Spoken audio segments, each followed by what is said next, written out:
Today is International World Water Day, set aside by the United Nations to highlight the importance of water and raise awareness on water crisis that faces the world. As usually said in local palace, water no get enemy. We have issues and responses on experts on Panorama today. I am Jumma Yusuf. Good afternoon.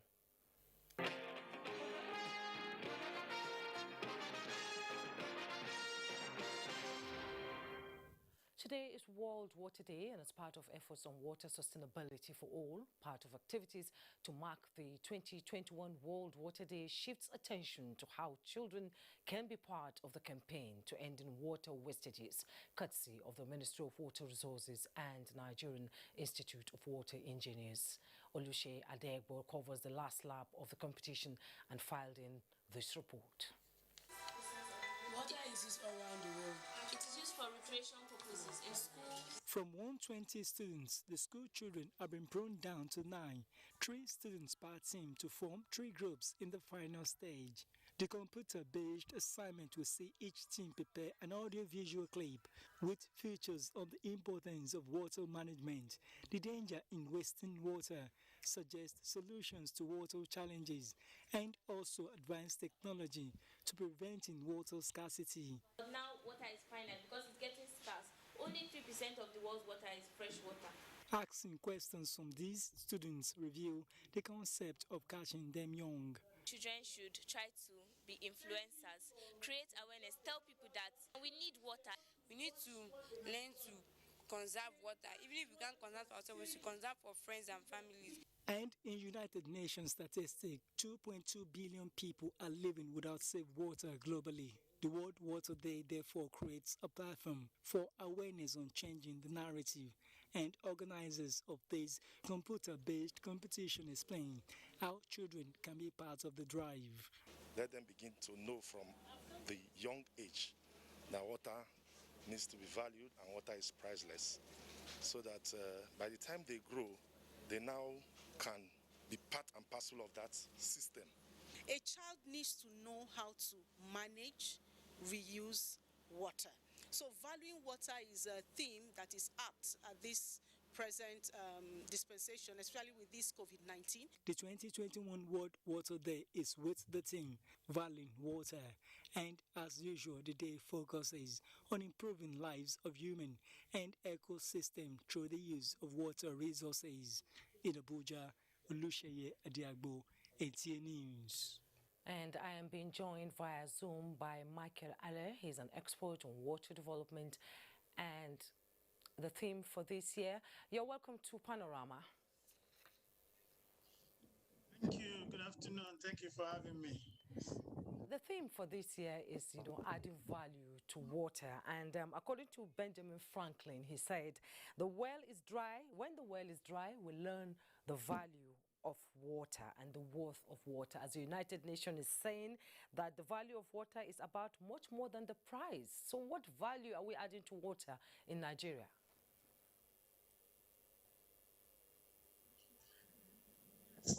In World Water Day, the United Nations has marked March 22nd as a day to celebrate and to bring to the memory many people around the world what water looks like.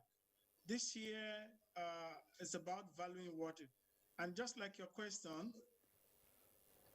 what value are we placing on area above its pricing? We know that quite a number of people believe water is a human right. That's the value so many people have placed on water. That water is a human right, and because it should not be priced, it should be given free. But right now, the United Nations is now saying to every one of us that water value.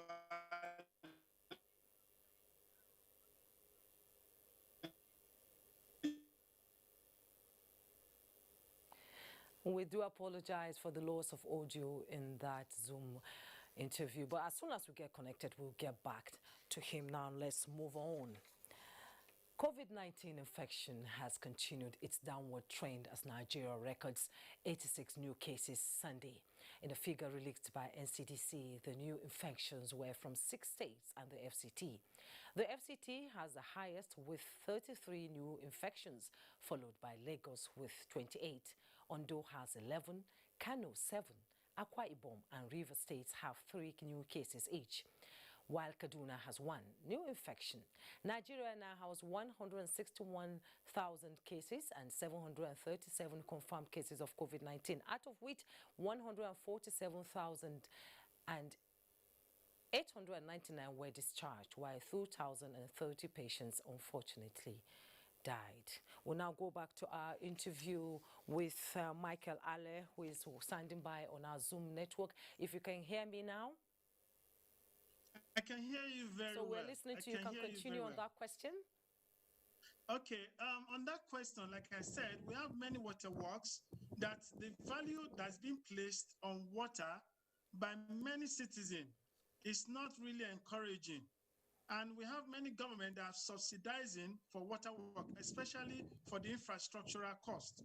So invariably, it is advisable that we should place value on the source of water and the infrastructure and other details that has to do with water supply to humanity. So I think in Nigeria, we should please place more emphasis on how we can do more to placing value on water above its price. Okay, they say water is life, and the federal government has put on a lot of effort in ensuring that water reaches every household in Nigeria. But we still have problems with the rural areas. You know, there's a gap in potable water in the rural areas. Do you think efforts are enough, putting water in everybody's houses in the rural areas? Can we do that in Nigeria before 2030? Thank you very much.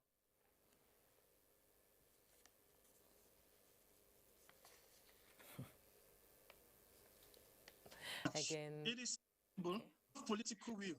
Hello, can you hear me now? Yeah, I can hear enough commitment, enough political will, and the responsible agency must stand up to their task. Ministry of Water Resources and Federal Ministry of Agri and Rural Development. They are the 2 critical agencies that are responsible for water in rural communities, but their role is only policy making. They are not to give infrastructure. So there must be collaboration between the federal government and state government to make sure that, yes, water is available in rural community, especially during this COVID-19 pandemic. Okay, thank you so much, Michael Ale. It's been a pleasure having you on Panorama. Thank you so much for your response. Thank you for having me. I appreciate it.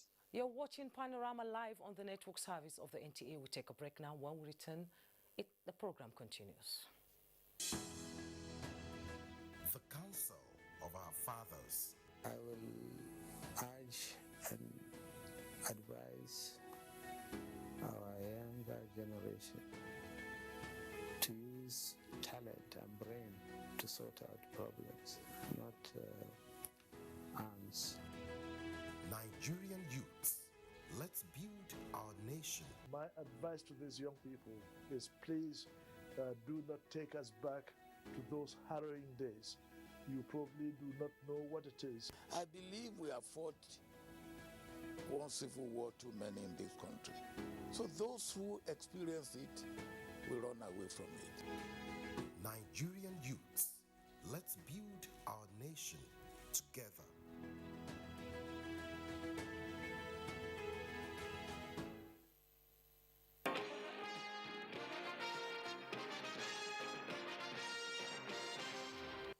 This is Panorama on NTA Network. 4 hours after the fire outbreak at Katsina Central Market, firefighters are still battling to put off the inferno which destroyed unspecified number of shops and stalls.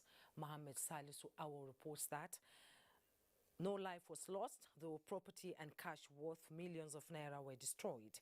Meanwhile, the incident has paralyzed commercial activities at the market and Katsina metropolis as movement around the scene of the incidents have been restricted. Now, the Federal Ministry of Agriculture has commenced the execution of her land clearing program designed to open up more lands for crop production. More than 1 million hectares are expected to be added to areas under cultivation nationwide. Musa Baba Aliu visited a community in Niger State that is one of the beneficiaries of the federal government's project and filed in this report. Tungangana is a community in Paikoro local government area of Niger State, 40 kilometers away from Mina, the state capital. The community is blessed with fertile land suitable for cultivation of cereals, tubers and vegetables. Community is endowed with this water body that has its source from River Kaduna. Over the years, the people use the water for only domestic purposes and sometimes fishing. But the federal government is telling them that they can utilize the water body for irrigation farming activities.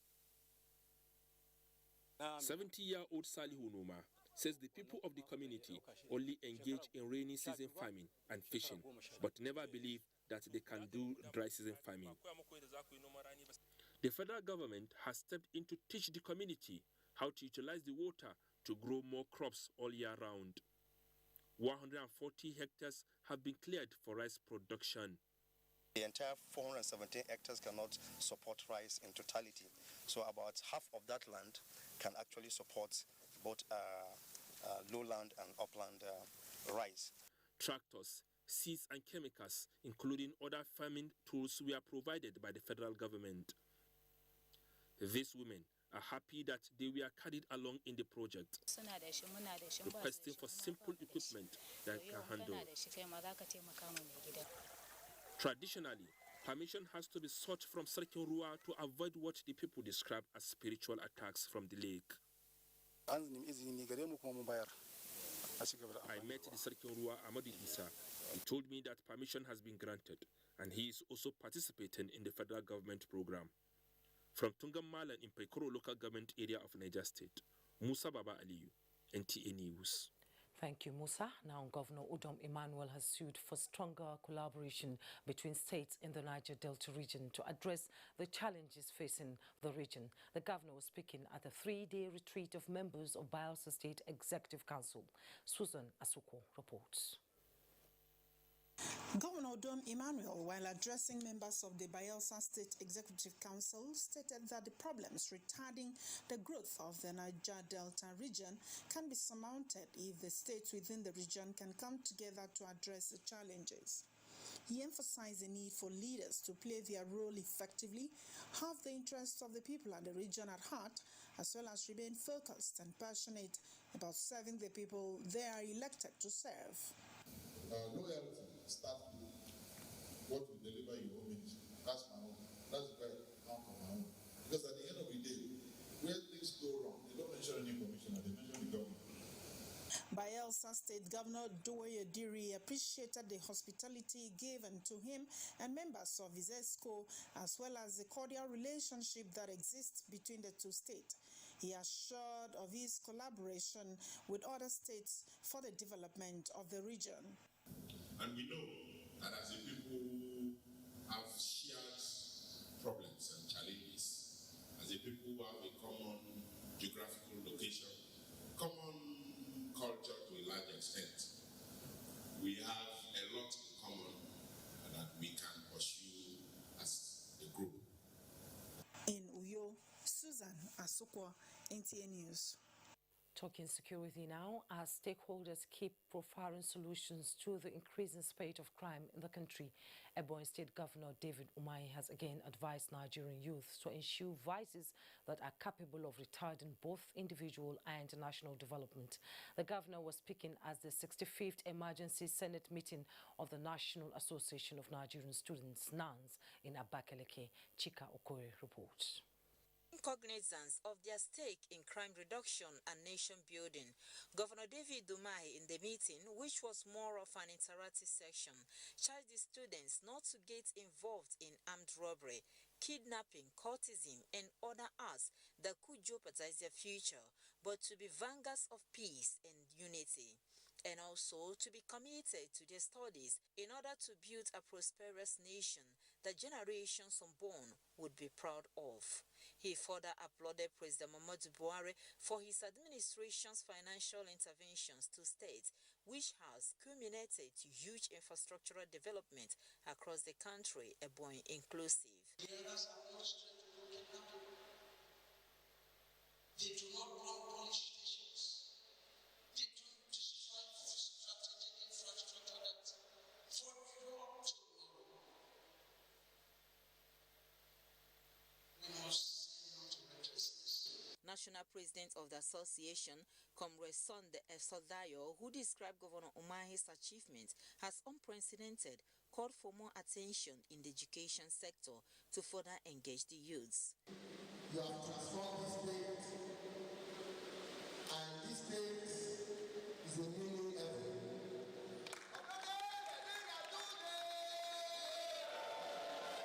In Abakaliki, Chika Okore, NTA News.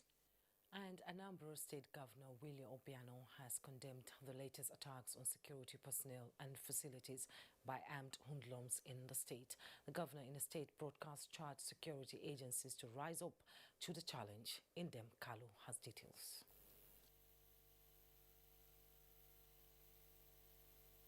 The governor noted that an attack on security personnel in the state is a direct attack on the entire state.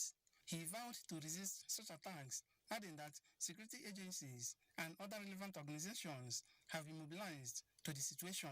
Those who attack us are obviously intent on distorting the peace and security we have enjoyed in Anambra State in the past 7 years and will not be allowed.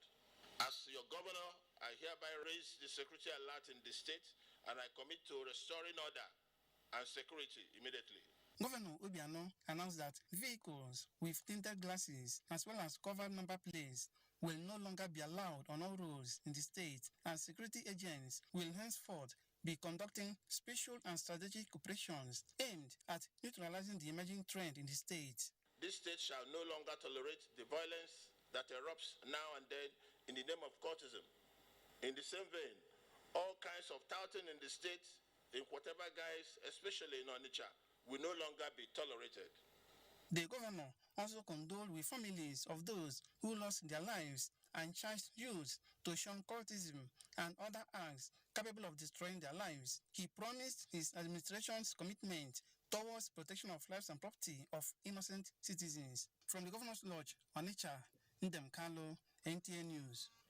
The National Chairman, Police Community Relations Committee, PCRC, Farouk Abdullahi, has expressed commitment to continue to give the police and other security agencies necessary support to provide adequate security in the society. He said of this at a national capacity building workshop for Zone 3, Adamawa and Taraba states, organized by the committee. Abdullahi Ayuba Delwa reports. The challenges of kidnapping and banditry, cattle rustling, farmers and herders clashes, among other security challenges bedeviling some parts of the country, necessitated this workshop organized by the Police Community Relations Committee in Adamawa State to brainstorm on ideas on how to curtail the identified challenges. It is my duty as a good citizen to collaborate with the police and relate the information. But with this capacity building now, her knowledge will be high, she'll be able to dictate, she'll be able to know and to handle this, the situation. The National Chairman Police Community Relations Committee, Farouk Abdullahi, said the PCRC will continue to render useful service to support to the police and other security agencies to enable them maintain law and order as well as protect lives and property of the citizenry. The primary duties and the responsibilities of the PCRC is to source for intelligence information and provide it to the police and other security agencies in order to prevent and prosecute crimes and criminal activities. The representative of Commissioner of Police Adamawa State, Deputy Commissioner of Police Danko Morris, and his counterpart in Taraba State, DCP Ali Mongono, expressed delight with the workshop, saying the police will not leave anything to chance in tackling crimes and criminality, and call for more support from the public. Governor Ahmadu Umaru Fintiri, who was represented by the Permanent Secretary on Security Affairs, Suleiman Usman, expressed government's readiness to support security agencies at all times in combating crimes in the society. In Yola, Abdullahi Ayubadalwa, NTA News. And as part of efforts to ameliorate the unprecedented level of insecurity in some communities in Niger State, the Niger State House of Assembly is advocating the amendment of the act that established vigilante to enable them bear arms. Musa Mika reports that this was at the public hearing organized by the state legislature to tackle crimes and criminalities to stimulate sustainable growth and development. Vigilante Group as a security outfit are mostly composed of volunteers operating under the mandate of communal consensus to fight crimes. This group of people have been living up to expectations in steaming waves of criminal tendencies and banditry in Niger State, as attested to by Governor Abubakar Sani Bello. We're not going to disband vigilantes because even when banditry stops, eventually the vigilantes will remain to maintain some kind of security within the community. But we believe that there should be a legal backing to it, so that the vigilante will have an unfettered access, to firearms. It was against this background that stakeholders comprising of heads of various security outfits, law reform commissions, members of the Nigerian Bar Association, and other civil society organizations at a public hearing put together by the state legislature are seeking for the amendment of Vigilante Act Law 2012 to grant power to volunteers to bear arms. It is against the backdrop that the Niger State House of Assembly referred the following proposed bill for amendment. We want to appreciate your concerns and the concerns of the state government in assisting the police to realize her dream of community policing. Anything that should be done within the ambit of the law. This is with particular emphasis on structural organization, enumeration, and compensation for family members in the case of death. They maintain that the recent rising trend of violence has made synergy between the formal police and the vigilante group imperative to effectively tackle the menace. In Mina, Musa Mikael, NTA News. 2 away wins and 1 draw obtained in week 17 of the Nigerian Professional Football League, as Amanze Marcus reports. Only 1 draw was recorded in Sunday matches of the Nigerian Professional Football League as Heartland and Warri Wolves drew in Owerri. Kwara United whitewashed Adamawa United 5-0, while MFM of Lagos lost at home 1-2 to Aqua United. And still on football, Oyo defeated KB 2-1 in one of the group matches of the 38th edition of the Ramat Cup football competition in Kano. Group A consists of hosts Kano, Rivers, Zamfara and Ogun, while Kwara, Nasarawa, Kaduna and Gombe are in Group B. Matches in Group C will be played between Lagos, FCT, Bauchi and Sokoto as the under-16 boys of Oyo, Kebi, Oshun, Ekiti and Katsina compete in Group D.